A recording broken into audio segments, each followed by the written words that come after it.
Hi friends, இன்றைக்கி வாழைத்தண்டு பொரியல் எப்படி செய்யலான்னு பார்க்கலாம். கொஞ்சமாக எண்ணெய் ஊற்றி சின்ன வெங்காயம் அரிஞ்சு கருவேப்பிலை போட்டிருக்கேன். அதுக்கு கொஞ்சம் பாசிப்பருப்பு ஊற வச்சுருக்கேன், கொஞ்சம் வேக வச்ச பருப்பு எடுத்து வச்சுருக்கேன். வாழைத்தண்டை இப்படி நீட்டாக ஸ்லைஸாக சின்னதாக நம்ம அரிஞ்சு எடுத்துக்கணும். வெங்காயம் நல்லா வதங்கிருச்சு. இப்போ வரமிளகாயை போட்டு ஃப்ரை பண்ணணும். அடுத்து பாசிப்பயிரும் வேக வச்ச பருப்பையும் போட்டு மிக்ஸ் பண்ணணும். வேக வச்ச பருப்பு பாசிப்பருப்பு 2 வாட்டி கழுவி வச்சிருந்தோம். இப்போ 3வது வாட்டி கொஞ்சம் தண்ணி ஊற்றி ஊற வச்சுருந்தது, அதை அப்படியே மிக்ஸ் பண்ண வேண்டியது. இப்போ உப்பு போட்டாச்சு. அடுத்து மஞ்சத்தூள் போடணும்.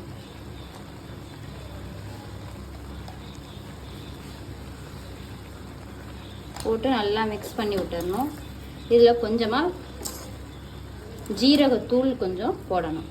இப்போ கொஞ்சமாக பூண்டு ஒரு 3 எடுத்து நச்சு போடணும். இப்போ போட்டோன்னா நல்லா வாசம் கமன் இருக்கும், அதனால் இப்போ போடுறோம். வாழைத்தண்டு சாப்பிட்றதுல நிறைய பயன்கள் இருக்குது. நான் அதை உங்களுக்கு எடிட் பண்ணி இப்போ எல்லாமே போட்டாச்சு. இப்போ நல்லா வேகட்டும். ஒரு மூடி போட்டு மூடி வச்சிடணும் ஒரு 10 மினிட்ஸ். இதேமாரி வாரத்துக்கு ஒரு நாள் நீங்கள் செஞ்சிங்கன்னா உடம்புக்கு அவ்வளோ நல்லது.